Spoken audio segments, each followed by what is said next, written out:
सज्जनों की जगह ले ली है शैतानों ने। प्यारे मित्रों, क्या आपने एक भजन की ये लाइनें सुनी हैं? रामचंद्र कह गए सिया से, ऐसा कलयुग आएगा, हंस चुगेगा दाना तुनका, कौवा मोती खाएगा। प्यारे मित्रों, ये लाइनें गांव में चल रही अनेक कमेटियों पर खरी उतरती हैं। आपने देखा होगा कि गांव में कई कमेटियां बनी होती हैं, जैसे स्कूल मैनेजमेंट कमेटी, शिव मंदिर कमेटी, गौशाला कमेटी इत्यादि। इन कमेटियों में नियम के अनुसार तो पढ़े लिखे, भले, शिव जी के प्यारे भक्त व गौ माता को प्रेम करने वाले लोग होने चाहिए, परंतु होता इसका उल्टा है। इनमें एक भी सज्जन व्यक्ति नहीं होता। सभी शराबी, अहंकारी, बदले की भावना से भरे हुए होते हैं।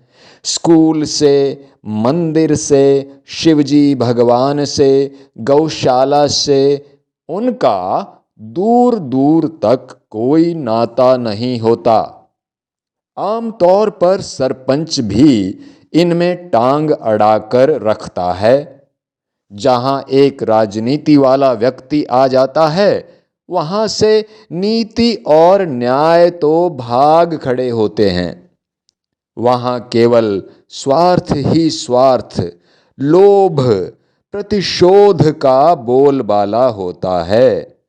नीति और न्याय का पाठ तो इन लोगों ने कभी पढ़ा ही नहीं होता।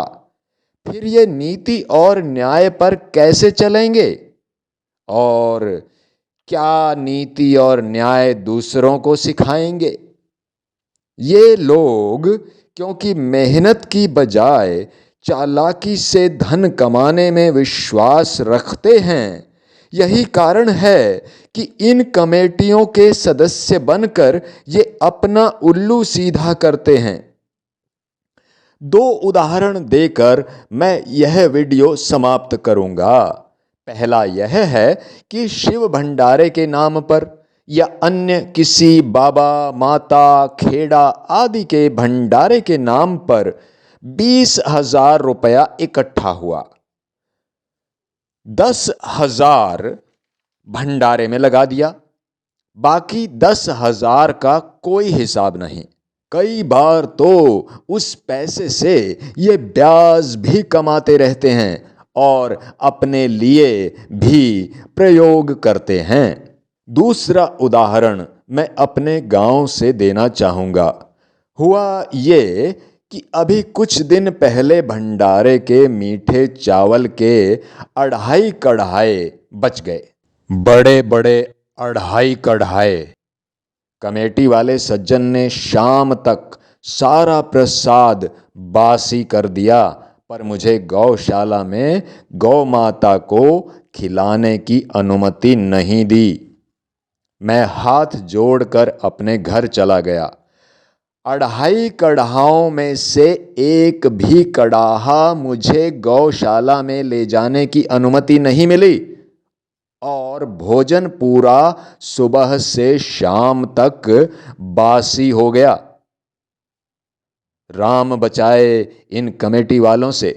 ऐसे लोगों को मैं शास्त्रों से लिया गया एक सत्य बता देना चाहता हूं कि जो पैसा आपने जिस काम के लिए इकट्ठा किया हुआ है, उसे उसी समय पूरा का पूरा उसी काम में नहीं खर्च किया गया तो भूत प्रेत की योनि मिलेगी और अनंत काल तक नरकों में रहना पड़ेगा।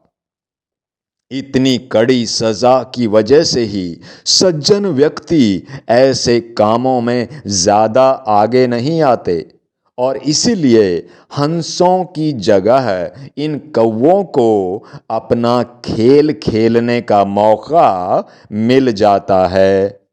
प्रणाम।